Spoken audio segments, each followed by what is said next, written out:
This weekend, Steve, Stoke City away. Mark Hughes obviously in charge there, man you know very well. Has done a good job renewing of rivalries in some senses. Well, I've known Mark a long time, and we go back a long time. And to be fair to him, he's always done a good job wherever he's gone. So it doesn't surprise me the sort of job he's done. He's taken over a really healthy club, it has to be said. You know, Tony Pulis did a fantastic job before he went there and got them established as a Premier League football club, which is not easy. It's something that we aim to achieve here. And Stoke, West Brom are two types of clubs that we can take an example from. They're well run. They've built their training grounds and built all the infrastructure to go with it. And over the years have steadily become better and become, as I said, an established Premier League team. And I think, you know, a club like Stoke is something that we can aspire to. We've got to try and stay here, and the longer you're in it, the better your squad becomes, the better your facilities become, and that's got to be my aim here. And I'm sure that mirrors everybody concerned with Hull City. If we can copy somebody like them, then that would be terrific. Do you see some similarities in the way your managerial career paths have gone? Because Mark had a good start and then obviously didn't have a great time at QPR before going to Stoke. Obviously, what happened at Sunderland with you before you came here as well. Well, I think if you're in it, and the way you're in it now, the one thing for certain, you're going to get the sack. And there's always going to be a time where you're going to be disappointed and wish you had done things better. You know, and I'm sure Mark will feel the same as I do. Like when I was at Sunderland, we were close. I thought we were close. However, it didn't work out. And the one thing you have to do then is dust yourself down. It's easy to go and shy away. And the one thing that I know about Mark, a bit like myself, is, you know, when you've had a kicking, then you'll get up and you'll keep going back for more. And I think that's the key to management these days. You've got to understand, and it's the high-profile ones when you're in the Premier League. We're all talked about. It's the lads at the lower level, who I think now the average lifespan's less than 12 months. So you know, you're taking a job now. All likelihood is that you're going to have a tough time somewhere along the line, and it's to show that resilience and come back. And to be fair to Mark, he's done it now at Stoke, and he had a tough time at QPR. But I think if we're going to go in management, it doesn't matter who you are, then you're going to get, unfortunately, you're going to get the sack. I remember before Christmas we talked about the tough winter schedule that Hull City had in front of them. You look at the last 3 games, 7 points from those.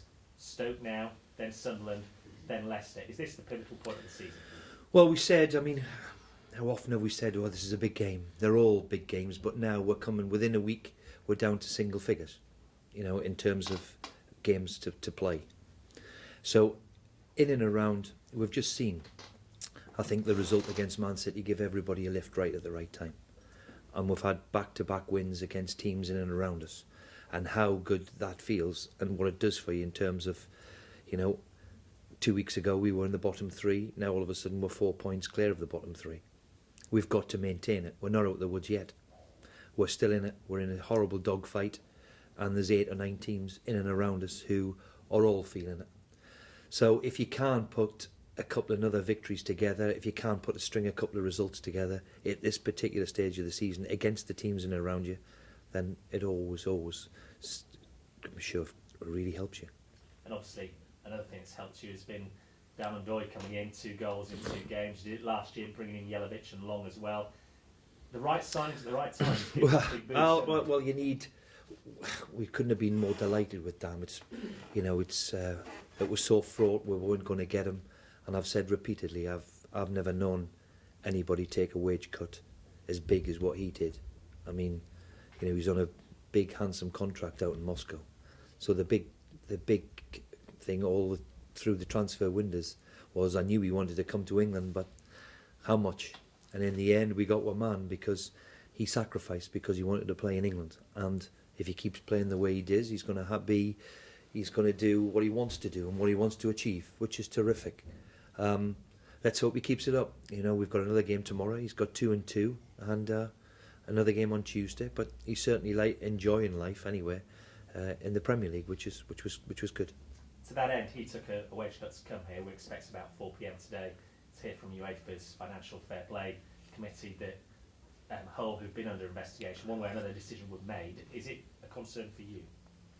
Well, of course it's a concern, but I think we all understand that the only reason why really we're in there is because of when we were in the Championship.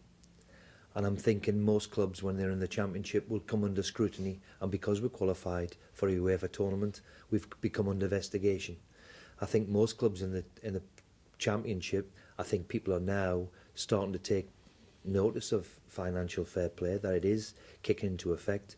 When you talk about Jose Mourinho, even the interview he did last Sunday was intriguing, that he has to sell before he has to bring somebody in.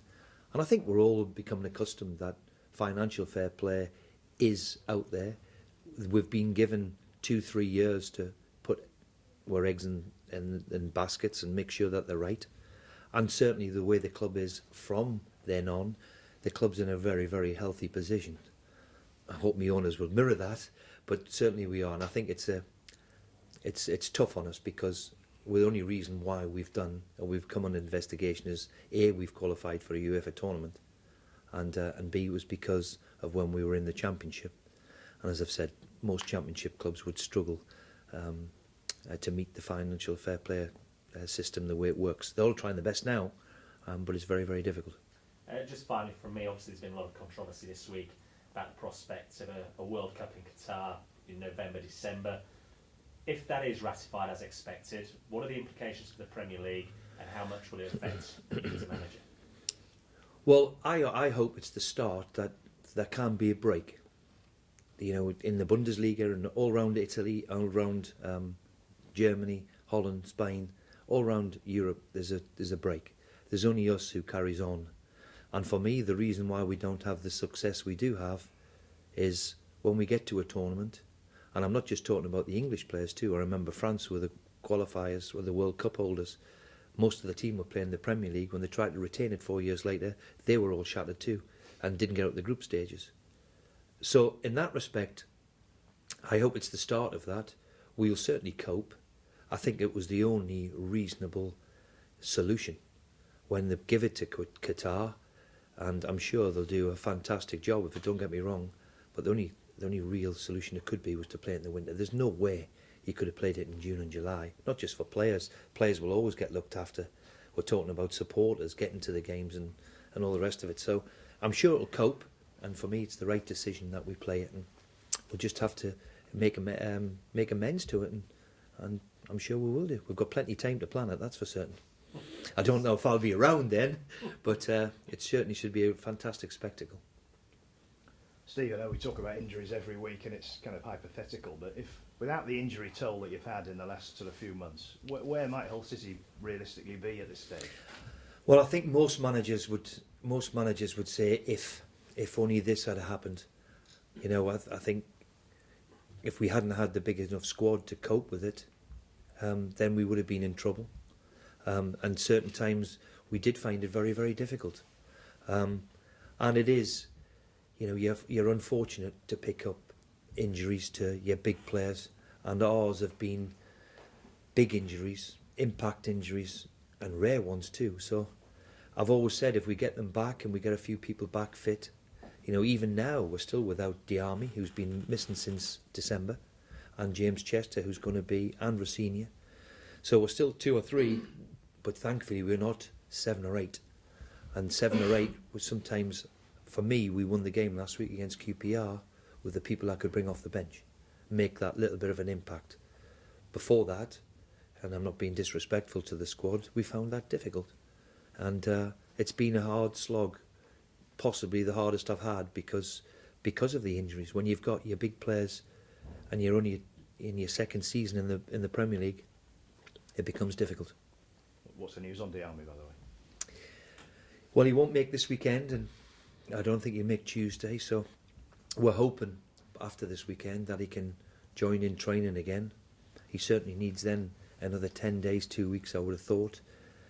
If we can get some games and football time into him as well in that 2 weeks, then we'll try our utmost. So hopefully, within the next 3 or 4 weeks, he's back in the fold. Steve, you're neighbours and hosts for the reserves. North Ferriby United are a match away from Wembley, and I just wondered what message you might have for Billy Heath and the players tomorrow. Well, I was going to ring Billy later on today and wish him the best of luck. I know there's a huge affinity with us and North Ferriby. I mean, you know, we play there, and the owner's sister is the owner of North Ferriby now. So daughter, sorry, the owner's daughter. Yes, sorry, I get that wrong. The owner's sister, the owner's daughter. So it would be fantastic for the region if they could go and go to Wembley. It would be terrific for the club, and you know, anytime we can help Billy and the boys down at Ferriby, we will do so. We wish him the best of luck. It would be terrific for the area again. We know what it meant to a lot of the Hull fans, and I'm sure there'll be a lot of Hull fans supporting North Ferriby tomorrow because a big stage, and let's hope they can go and do it.